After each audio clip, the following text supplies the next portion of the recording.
Welcome to this Dr. Jekyll and Mr. Hyde webinar for Year 10 and Year 11 students. We're looking at Edward Hyde quotations in order to understand his character, link the quotations to key themes and analyse them using subject terminology. Mr. Hyde is introduced through the narrative of Mr. Enfield in chapter 1. So we have this wonderful Victorian stylistic or structural device of the story within the story. Before he's introduced, the setting is introduced, and that use of pathetic fallacy, the emotions and the feelings and the character is very strong. The door is described as being equipped with neither bell nor knocker and blistered and disdained. That means that you couldn't find anything to alert attention for the door. So that sense of secrecy is really emphasized here. And the fact that it was blistered and disdained emphasizes the theme of corruption.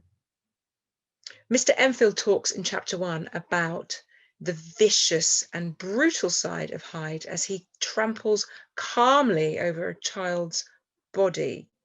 The poor child is screaming for help, and that adverb and the juxtaposition of trampled and calmly shows how cruel and unsympathetic and sadistic even Mr. Hyde is in chapter 1.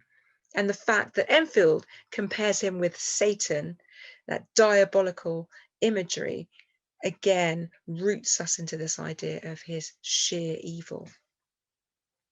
Now, Utterson meets Hyde face to face in chapter 2, and some of these quotations are interesting, and they further develop this idea of a cruel, vicious, and sadistic character.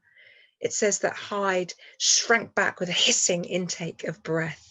That onomatopoeic verb, hissing, suggests a vicious animal, and this is reinforced and underscored by a flush of anger. He can't control his emotions. He's instinctual, rather than human and logical. And the way that he talks to Utterson is shocking. Utterson is so appalled that he addresses Hyde and almost tells him off. This is not fitting language.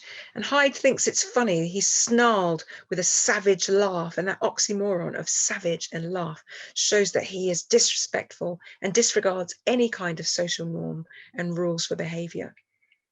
The impression that Utterson is given of Hyde is a haunting sense of deformity, and that adjective haunting really emphasizes the feeling that he is a supernatural, demonic figure.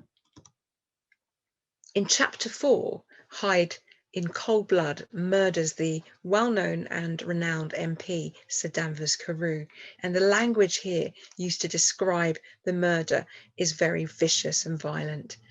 Audibly shattered are his bones. Ape-like fury is the anger, and the storm of blows shows the intensity of the rage. Again, he is not acting in any way that is respecting of social bounds. In chapter 7, we realize that this is the end of Hyde's reputation. The inspector says that this crime should make his name stink from one end of London to the other. And that verb stink is really powerful because a smell goes before you, your reputation goes before you, and a Victorian man's reputation was almost his life. So the end of his reputation was almost the end of his life, but also because he was murderer, it was literally the end of his life. He would be punished by hanging.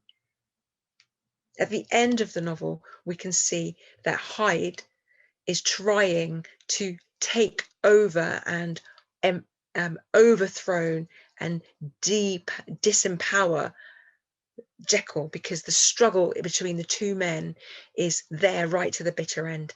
His ape-like tricks were played, scrawling in my own hand the blasphemies, so the disrespect for the Bible or anything religious was there, and at the end Jekyll was fighting himself. The ending of the fight was when Jekyll decided to take his own life, and Hyde lies contorted and twitching, and these violent verbs shows the violent death.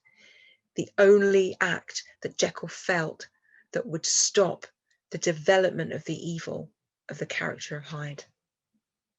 I hope this has helped you to understand Hyde's character. Thank you for joining me, and see you next time.